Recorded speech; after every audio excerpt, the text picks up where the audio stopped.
Hello students, this is a small video for the preparation part of 12th standard electronics syllabus if you are facing a board exam.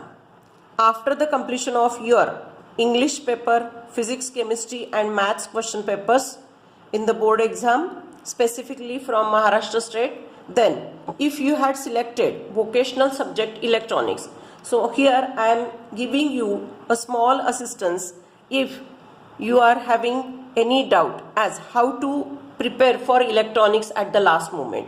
So let's start.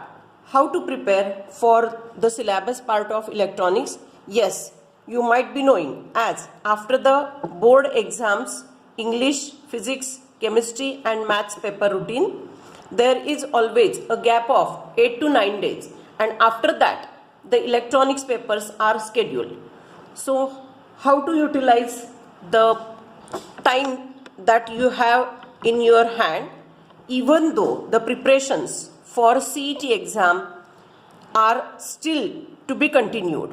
Okay, so you have to manage your normal routine for the CET exam preparation as well as whatever time you have to use it for the study of electronics. So without wasting any time, on the day as you return from your board exams last PCM routine, try to utilize the remaining half day of the same day.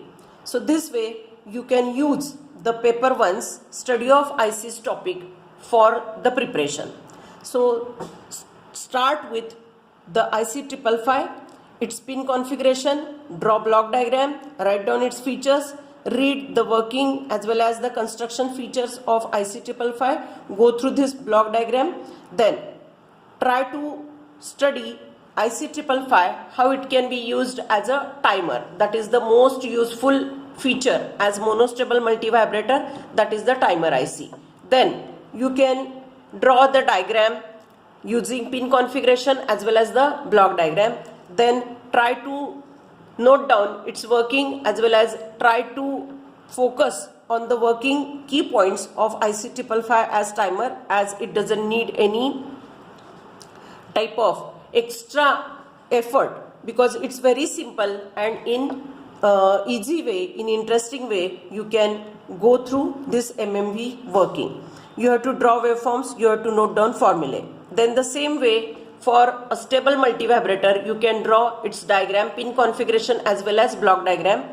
Then go through its working, waveforms you have to draw, formulae you have to note down. So this way a stable multivibrator, monostable multivibrator, pin configuration and block diagram of IC 555 you can cover within 45 minutes.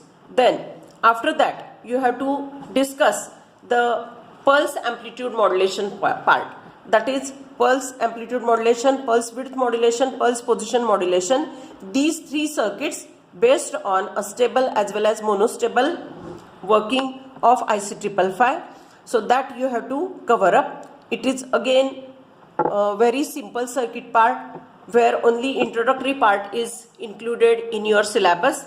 After that, using the unstable multivibrator mode of IC 555, you have to study frequency shift keying technique. So this way you are going to cover up points related to IC 555. Then note down the formulae related to monostable multivibrator as well as unstable multivibrator and go through the numerical. So this way you can cover up IC 555 from the study of ICs.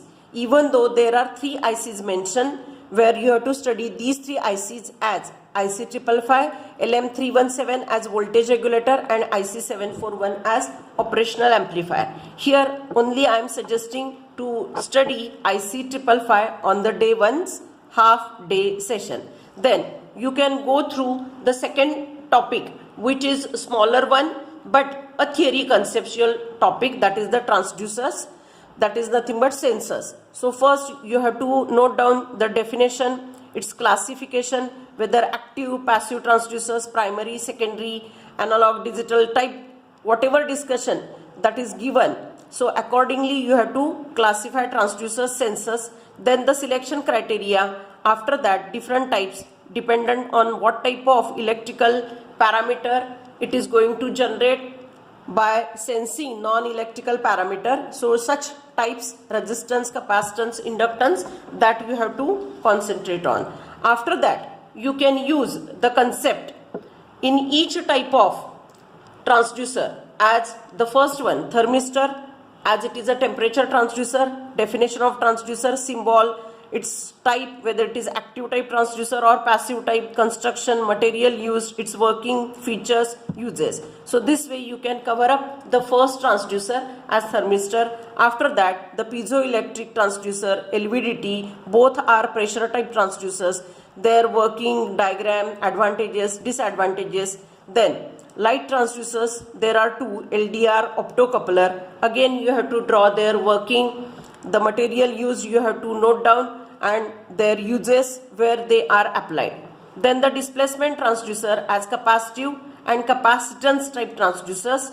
Then the last but one as the active category transducer, loudspeaker, which is going to convert electrical pulses in the form of sound.